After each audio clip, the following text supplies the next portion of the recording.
Morning Business, le débat. Le sujet explosif des concessions autoroutières. Est-ce qu'elles sont trop en faveur des concessionnaires? Est-ce que le taux de rentabilité garanti par l'État est un privilège? C'est notamment l'autorité de régulation des transports qui soulève un peu le lièvre avec ce rapport. Et puis Bercy aussi qui a fait un rapport qu'on cache dans un placard qui dit qu'on rémunère trop les sociétés d'autoroutes. Expliquez-nous, Nicolas. Juste sur l'histoire du TRI, le taux de rentabilité interne, qui est une façon de calculer une rentabilité en moyenne annuelle par rapport à un investissement de départ. En l'occurrence, en 2006, quand ils ont acheté les autoroutes, et au regard des investissements prévus. Là, le rapport de l'autorité de régulation des transports d'hier dit absolument pas la même chose que le rapport de l'inspection générale des finances, commandé en 2020. C'est vrai, jamais rendu public. Mais Bercy a parfaitement le droit de ne pas rendre public un rapport. Il n'y a pas l'obligation de publier absolument. Sauf que ce rapport dit que la rentabilité est de 15%. Elle 12. Il disait 12, autour de 12 pour certains réseaux, tandis qu'effectivement, dans les contrats de départ, il est inscrit un TRI à 7,6. Et là, le document de l'autorité de régulation des transports nous dit qu'on est exactement aujourd'hui avec le niveau de rentabilité prévu dans les contrats. Donc là, guerre de chiffres, guerre de méthodologie pour calculer le TRI. Je ne me demandais pas d'arbitrage. Mais la question des concessions, elle est quand même noir sur blanc. Il faut revoir le modèle économique, dit l'autorité des transports. Eux, ils sont pour la concurrence. Clairement pour la concurrence. Il dit, si vous voulez aller vers des régies, la gestion des réseaux en régie publique, c'est un choix politique, ça vous regarde, mais eux défendent la concurrence. Ils mettent quand même sacrément en cause la durée des concessions. Non, la durée des concessions, mais surtout l'incompétence de l'État. Quand même. Ouais. Parce qu'on voit bien qu'ils ont fait ça. Ils ont bâclé en fait l'opération en 2006, notamment juridiquement dans la rédaction des contrats. En face, vous aviez des concessionnaires privés, des Vinci et autres, qui étaient bardés d'avocats compétents et qui ont fait des contrats aux petits oignons en Kevlar. Et à chaque fois que vous avez eu un différend entre l'État et les concessionnaires privés, systématiquement devant les tribunaux, ce sont les concessionnaires privés qui ont gagné. Même chose en 2016, lorsque Ségolène Royal a renégocié les contrats de concession. Elle a dit après devant la commission parlementaire qu'elle n'avait même pas lu ce qu'elle avait signé, qu'elle avait fait une erreur. Mais l'incompétence du pouvoir politique est absolument évidente. Alors, ce qui est intéressant, c'est de la concurrence. Oui, très bien.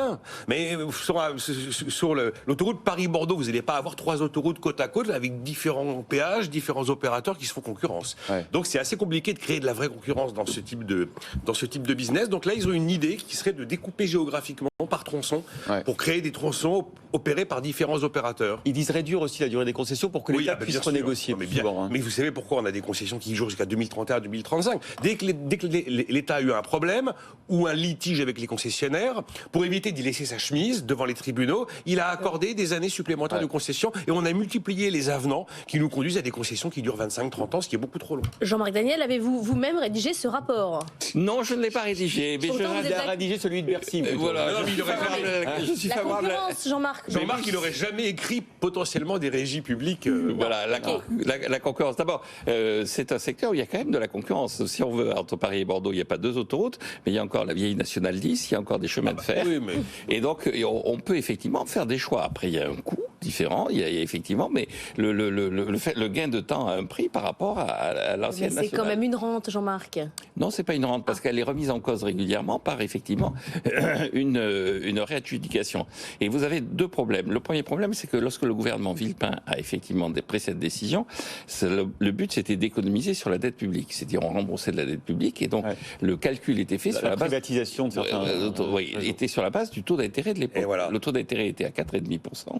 Et donc, ce que n'avait pas anticipé, donc par-delà l'incompétence juridique, ce que n'avaient pas anticipé les gens qui ont fait le calcul économique, c'est que les taux d'intérêt s'effondreraient dans des proportions dans lesquelles ils se sont effondrés. Ouais. Et donc augmenterait la rentabilité. Et augmenterait la rentabilité et ferait en sorte que l'économie sur la dette publique, elle, serait amoindrie. Donc, il y avait un calcul économique sur la base d'une hypothèse qui était une hypothèse fausse, mais qui était difficile à anticiper. Enfin, il était difficile à anticiper cette baisse des taux d'intérêt. La deuxième chose, c'est que c'est un processus d'enchère.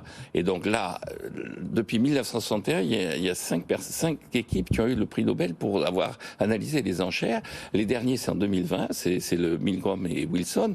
Et donc, c'est ce qu'on appelle en économie la malédiction du vainqueur. Quand le cahier des charges est mal rédigé, 4G, quand les informations ne sont pas assez abondantes, la tendance naturelle des gens qui veulent acheter, c'est de sous-estimer la valeur de ce qu'ils achètent, de faire des prix très très bas, pour essayer effectivement de ne pas avoir à payer trop cher. Et puis... C'est normal. Oui, absolument. Et puis, en revanche, de notre côté, il y a ceux qui veulent absolument essayer d'être sûrs de eux, ils surévaluent le prix. Et donc, vous avez une contradiction entre les deux stratégies. Ceux qui se disent, j'en sais pas assez, donc je vais essayer de faire en sorte que ça me coûte pas trop cher. Et ceux qui disent, je veux être sûr d'avoir le truc, donc je vais au contraire surévaluer. Et donc, dans la malédiction du vainqueur, il y a tantôt le vainqueur, c'est suivant ce qu'ils ont fait, celui qui a payé trop cher, et à ce moment-là, il va procédurer pendant toute la période de la concession pour essayer de se refaire, ou en revanche, celui qui n'a pas payé assez cher, et à ce moment-là, on va dire après, mais vous vous rendez compte, on a bradé le produit. Et donc, la bonne réponse, c'est effectivement, un, d'avoir des gens qui sachent rédiger un cahier des charges, et deux, d'avoir des durées de concession, qui sont des durées de concession qui permettent à la remise en concurrence de façon régulière. Donc et pas 70 ans. Et pas 70 ans. Parce qu'il m'a toujours frappé dans cette histoire, c'est pourquoi il y a une telle passion sur les autoroutes. J'ai jamais vu personne revendiquer le retour des PTT à la place d'Orange, vous voyez. J'ai jamais vu quelqu'un qui regrettait la TF1 entreprise publique, par exemple. Parce que dans le télécom, la concurrence a fait baisser les prix. Ouais, mais j'ai jamais vu des gens émus. Dans les autoroutes, ça n'arrêtait pas d'augmenter. J'ai jamais vu des gens émus de prendre un transport public privé dans une ville de France. Alors les autoroutes... mais objectivement, si les autoroutes étaient des régies publiques, qui est vraiment capable de dire si ce serait mieux ou moins bien, plus cher ou moins cher? Non, mais objectivement, là, franchement, sur les autoroutes, je suis incapable de vous dire si les automobilistes paieraient moins cher. Il y a plein de secteurs où la concurrence a amené la baisse des prix. C'est pas le cas sur l'autoroute, quoi. Non, il y a quand même deux choses qui sont à mettre en avant. Encore une fois, c'est que dans les quelques tronçons qu'a conservé l'État, les tarifs sont également des tarifs extrêmement élevés. Et la deuxième chose, encore une fois, vous avez encore beaucoup de circulation automobile qui contournent l'autoroute à cause du prix. Et donc, ça oblige les concessions à limiter la hausse des prix. Je maintiens, vous avez encore un réseau routier qui est à côté des autoroutes. Le fait que l'ensemble des acteurs privés se battent comme des chiens pour conserver ces concessions, ça prouve bien, c'est un business. C'est pas encore très concurrentiel. Il n'est quand même pas un business. Monsieur Daniel, pour travailler sur les autoroutes, c'est pas encore assez concurrentiel. Les prix ne baissent je pas. suis d'accord. Il faut mieux rédiger les cahiers des charges. Et il faut c'est pas un business comme les autres. Est-ce que quand vous ouvrez votre robinet, vous savez si l'eau qui coule, elle vient d'une régie publique ou d'un concessionnaire privé? Non. Enfin. Voilà. Et en fait, tous les Français ont de l'eau à peu près au même prix. Voilà. Je crois pas qu'on puisse évoquer les autoroutes comme on évoque tous les secteurs, par exemple les télécoms.